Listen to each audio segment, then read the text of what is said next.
Morning. Good morning. It's wonderful to be able to join you virtually this morning. It's truly surprising that you're wanting to have me back. No, just kidding. But I do look forward to sharing some time and hopefully some wisdom with you. So the talk title was mentioned is Om Shanti Om. And the word Om is defined by Hindu scripture as being the original vibration of the universe. And by chanting Om as humans, it allows our mind to become aligned with the breath, which shifts the material absorbed mind, the focus of the mind on the material world, to a one-pointed single focus of spiritual realization. Now, Shanti means peace. So Om Shanti, peace would be that vibration of peace. And Sangha, you may have heard of the word in the past or understand what it is, but if you haven't, Sangha is a Sanskrit word from the Buddhist and the yogic philosophies, meaning spiritual community, a place where people come together to support each other's spiritual growth and practice a culture of love, peace, and belonging. So this morning, through this amazing technology, this virtual technology, we're coming together as a peace Sangha or a peace community. So I wanted to speak just really briefly about, what is so unique? Why come together in spiritual community? What's in it for us, individually, collectively, and potentially, why is it important for the world at large? And see, it's very challenging sometimes in community because the requirements of living spiritually are different than the requirements in some of our other communities. For example, the requirements of being in family are different than the requirements of being in a work community or being in some other communities. Maybe we're involved in other communities, other hobbies that we're part of a community around. But in spiritual community, it's a very unique thing because we are not only coming together in community that we do in other communities where we share stories and maybe feel a connection, but we're here really for a more dynamic and ultimately a purpose that is to reveal and express the nature of who we are. And there's three distinct features, if you will, of being in spiritual community. One is that it's a great place to experiment and learn. I like to think of it as the spiritual incubator. And we come into community and we learn how to ultimately love ourselves. So we may have come in wounded or in pain or maybe a little lost or all the above, feeling maybe like life is somehow against us. We're feeling victim-y. But we learn over time how to love ourselves, love each other, and not just surface love, not just, oh, how you doing? Oh, I'm great. How are you doing? But to truly love in the moment and allow each and every one to be wherever they're at. We get to explore and actualize our developing self. So there's a true nature to who and what we are, but through our conditioning, through society as a whole, our upbringing, if you will, often that true nature, that true self, if we will, has been clouded or cloaked, doesn't get out to play very often. So we have an opportunity to explore what that is and actualize our developing self. And of course, there's activities and practices. We have sacred services. We can participate in group spiritual practice. The second distinct feature is that it's a place to be inspired and inspire others. Now, ideally, it's not a place of struggle, but because community tends to mirror back to us like the universe does, right? Dr. Holmes talked about the mirroring back to us of what we think it, but community will mirror back to us great opportunities for growth. But ideally, it's not a place of constant struggle, but it's a place to be lifted up. And it also is a place where we can have a movement to a vision. So often a community will have a mission and a vision. And I may have a vision for my own life that aligns to some degree, if not fully, with that community's vision. But it's a vision, it's a movement to something vital, something that goes beyond just something that's, I like this, or it's kind of important, but it's vital. It's almost a call of the soul, this vision that we're moving toward. And doing it in community, doing it in that group environment, where one or more are gathered, there's a synergistic energy that begins to take place. And also part of this inspiration allows us to identify and then bring forward our divine gifts. So a lot of times, again, we're coming into community. A lot of times we're not coming in necessarily awake to fully who I am, and I know how my gifts are, and I know how I can give my gifts to the community and give my gifts to the world. A lot of times that's shrouded in darkness or pain. But over time, we begin to understand what our gifts are, and we can bring those forward. And then the third unique aspect is, which we don't experience this in family necessarily, or work, or some of our other groups, but it's a call to return to wholeness. Spiritual community is the call to wholeness, the call to return to truth, to the peace that we are, the divine love that we are. The analogy I like to use in general, think of it this way, is if our whole life is a big circle, often our spiritual life, if you will, our spiritual awareness is a tiny little dot in that big circle.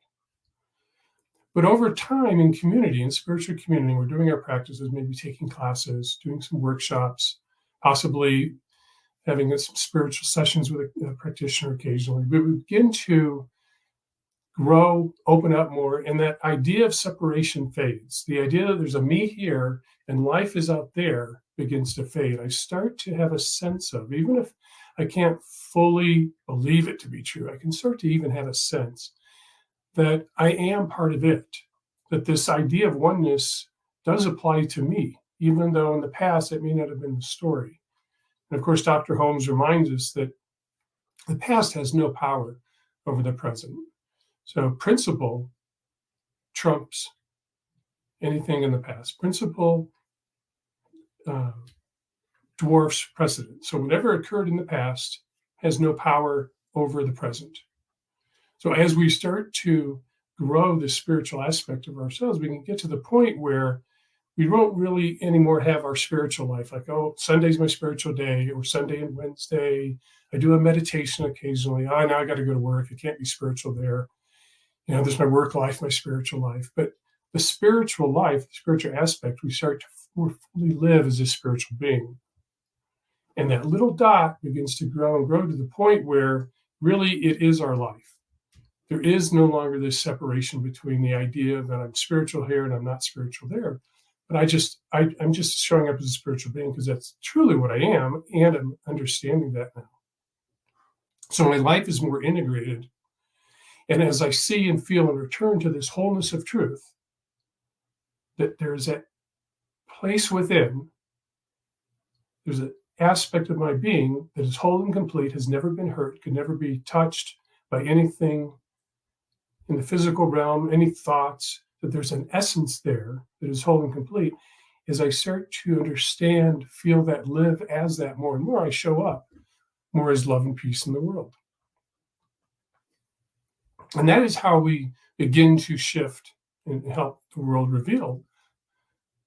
As we're coming as peace, we're showing up as peace, showing up as divine love.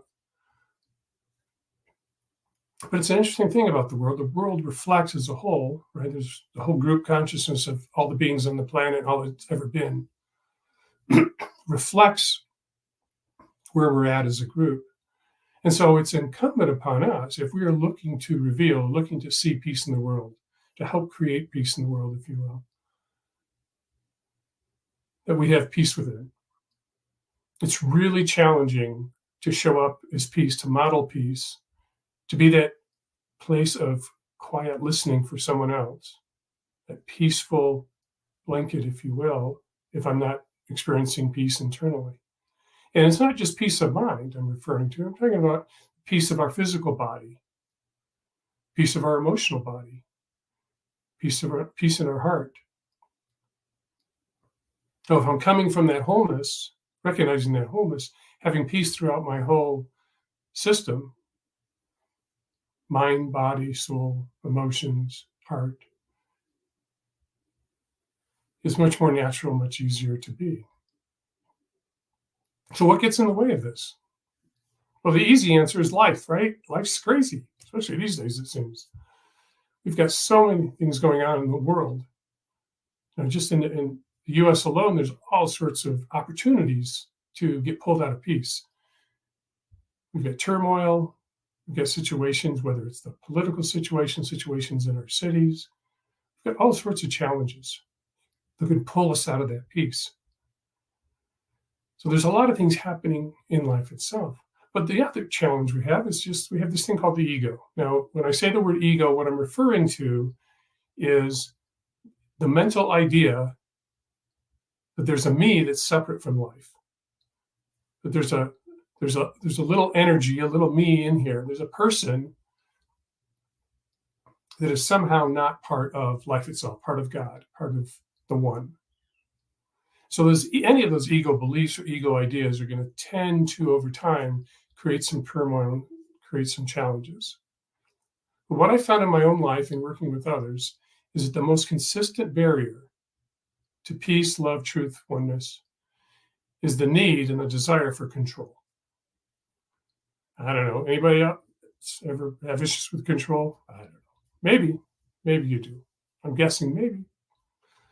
But when we look to control not only our own lives, which is challenging enough, but as crazy as it sounds, control others, we can really fall into this cycle of, really it's insanity, but this cycle of not feeling peaceful, more turmoil, suffering mentally, suffering emotionally, because the world is not operating the way we want it to. It's not doing the things that I'd like it to do. It's forcing me into situations sometimes that I absolutely do not like and I do not want. Even if I'm one who has created some of these situations, maybe I have a life that I have taken a step into. I have chosen this, but I'm just not feeling it today. And I just don't want to participate. I just want to take a time out. But sometimes responsibilities calls us to show up. We'd rather control the situation and say, no, not today, not today. This is actually the case for Pat. So one morning, Pat's mom was yelling upstairs to Pat that it was time to go to school. Pat didn't want to go to school. Pat was tired of school. Pat wanted a different outcome. Pat wanted to control the situation, even though there's other people involved. And of course, Pat's mom really wanted Pat to go to school. Pat's yelling, I don't want to go. And Pat's mom said, you have to go. But why do I have to go? And she finally just said, Pat, there's 3 reasons. I'm going to make it very clear for you. 1, it's time to go to school. School doesn't start in an hour. It starts soon. You have to go now. 2, people are depending on you. And 3, you're the principal. So in Pat's case, it was probably a good idea to go to school since Pat was the principal and had created that life. But it's very common that we may not want to participate. We may feel like, no, can't things just change? And that can lead to a lot of suffering, because anytime we're arguing with reality or arguing with what is, it can lead to suffering, mental suffering, emotional suffering. And we can also start to have things spin.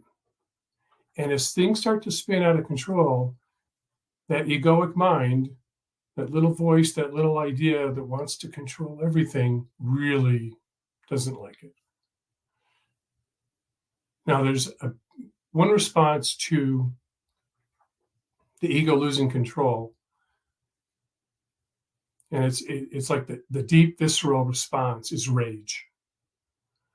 So if you've ever raged yourself or been in the presence of somebody who's raging, all that's really going on is that sense of themselves that's separate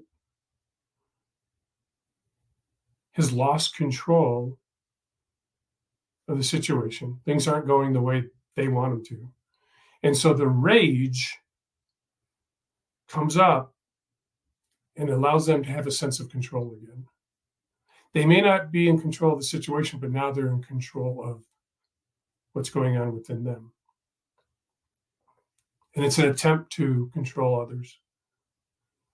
So it's a very, very visceral, it's like the root response when the ego's totally out of control and things aren't the way they want it. Now, another response is we can just feel lost and shut down and just take a time out. It's just things are out of control. It's too much. I'm just going to take a time out, which relatively healthier response than rage, certainly for those around us. But there's a third response. There's another response that can show up that actually can be the path back to wholeness, and that's surrender. So when we surrender, what we have to understand, it's still an ego experience. It's still, what's surrendering to the situation? What's surrendering? Well, it's the ego idea that's surrendering. Because our true nature, when we're living as coming from our true nature, there is nothing to surrender, because our true nature has the infinite intelligence.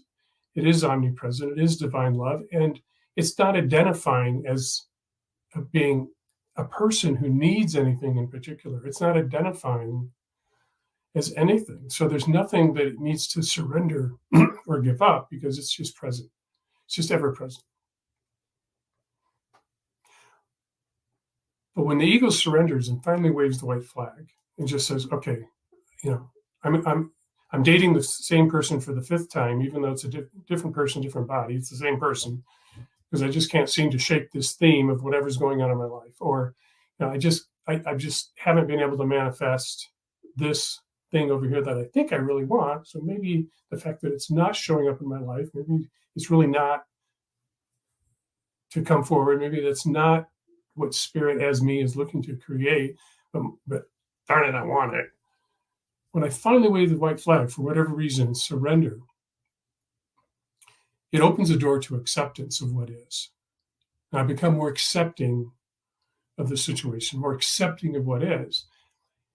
And the more subtle thing about acceptance is that it's actually opening the door to a deeper truth. It's opening the door to an acceptance that I am simply spirit incarnated, that I'm simply an expression of the one.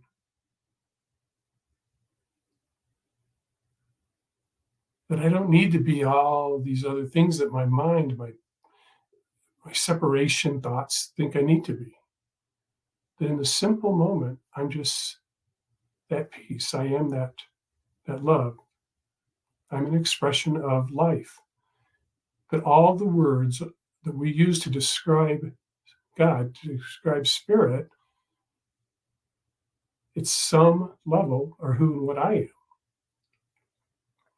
And then as I allow that to fall away and that trust to come up, I can more easily actually express, reflect my true nature. So there's the book that's been used for decades, actually, in some of our Science of Mind classes by Ram Dass. It's called Journey of Awakening. You may have read it in a class or read it on your own. But in the book, Ram Dass describes what I was just talking about this way. Up to the very end of the climb up the mountain of liberation, the most subtle suffering still remains, for there is still an individual who identifies with his or her own separateness. There is still clinging. There is still a final bond to break. At the moment of scaling the highest peak or walking the narrowest ledge, the climber must let go of everything, even self-consciousness, in order to become the perfect instrument of the climb. And I personally know this as having done a fair amount of hiking in the Grand Canyon. There's places where you literally have a 6-inch, your trail is 6 inches wide, and if you step off the trail, down you go. So Ram Dass continues, in the ultimate moments of the climb, he or she transcends even the identity of climber. So beyond the identity of even being the climber, we have allowed things to fall away. And then he adds, as Christ said, one must truly die to be born again. The absence of identity with personal ego means that the being is free, is pure compassion, pure love, pure awareness. For such a being, everything is in the moment. There is a richness in which past, present, and future all coexist. And I would add that in that present moment, as Ram Dass is describing, is the ultimate peace. We're not worried about the past. We're not projecting what the future must be. Now, this doesn't mean that we don't have schedules, budgets, plans. Sometimes there's some confusion. I was speaking with a minister friend of mine, and I was talking to her a little bit about my talk. I like to run my ideas by people occasionally. And she was saying how that she likes control because she likes to know her schedule and know what's coming up and make plans. And I was sharing my thoughts was that I don't consider that control in this sense, because we're not trying to control an outcome as much as, if we're going to operate as a spiritual being manifested in a human form in this physical realm, and we're going to be in the world but not of it, then a lot of our consciousness, our sense of peace, our lightness, our nothingness, ultimately,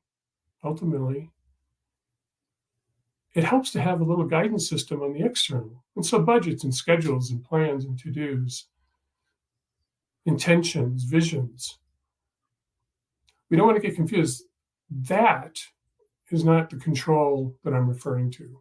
I'm referring to the control where the little me, the little I says, I don't like this. I want things different. It has to be different. I won't feel safe unless it's different. As that egoic separate me starts to dissolve away, as Ram Dass described, we're in the present moment. And when we're in this present moment, it's more easily to hear that intuitive guidance, the whispers of spirit. So we may have the vision, we may have the goal, we may have the intention, but we don't have to worry about how we're going to attain it or get it. In our spiritual mind treatment, as we go through the steps, we're affirming it as true, even though it may not have appeared yet in the physical realm. We know the truth. We know it's done, and as we say, in the mind of God, the mind of the One. So I allow the guidance, the next indicated step, to tell me where I'm going, what I'm doing, trusting and knowing. It's even beyond faith. It's just a knowing that everything's going to show up at the perfect time in the perfect way in my life, which is really the life of spirit. Also, in this present place and in community, we can know that spirit has, as each of us has got this. The spirit's got it. And when those thoughts of separation, those thoughts of me, what do I need to do, come in, we can just remember, okay, that's a limited belief system that's popping in. It happens. But I know spirit's got it. Spirit as this manifestation has it, got it, as me. So it allows that peace to return. And we more easily allow life to be what it is. There may be situations that we prefer that we're different. I mean, we look at the state of the world. I mean, just, has the world ever been without war? I mean, it's for hundreds of years, there seems to be a war at least somewhere. Certainly, recognizing our spiritual nature, when we look at war in the world, it's a tragedy. It tugs at our heart, saddens our soul.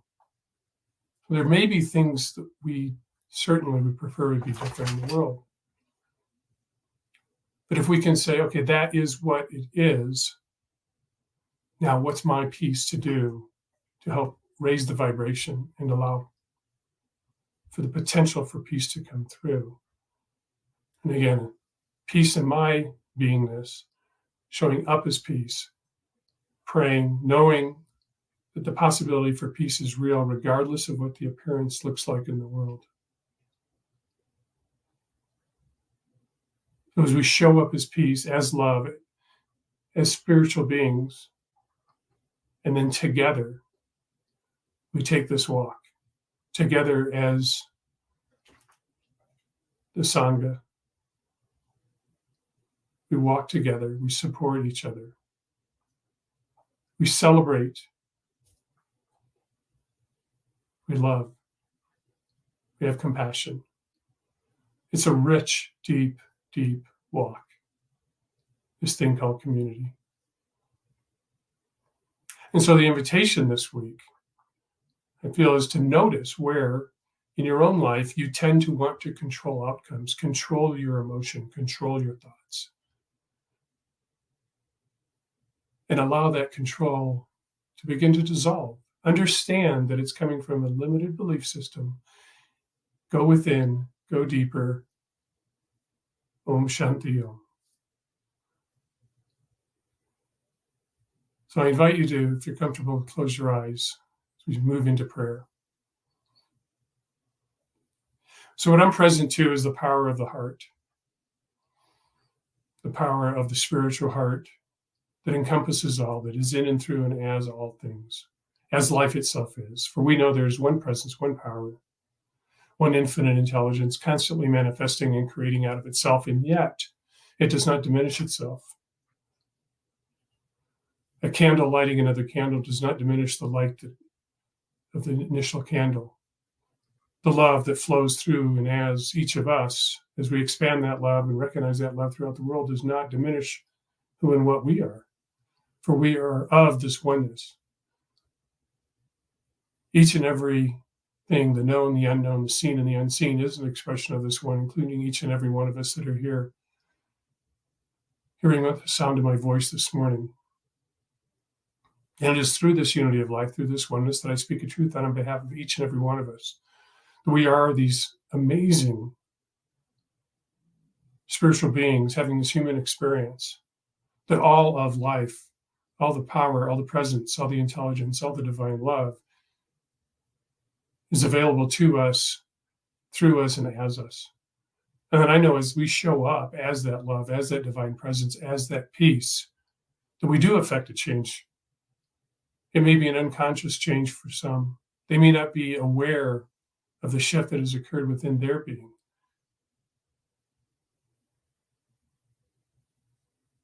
But love knows the truth. Regardless of the question, love is the answer. And that love brings peace. And so I simply give thanks for having this opportunity this morning to speak this truth, to recognize this truth, to know this truth for each and every one. And I give thanks for the law that simply takes the imprints of our thoughts and makes it so.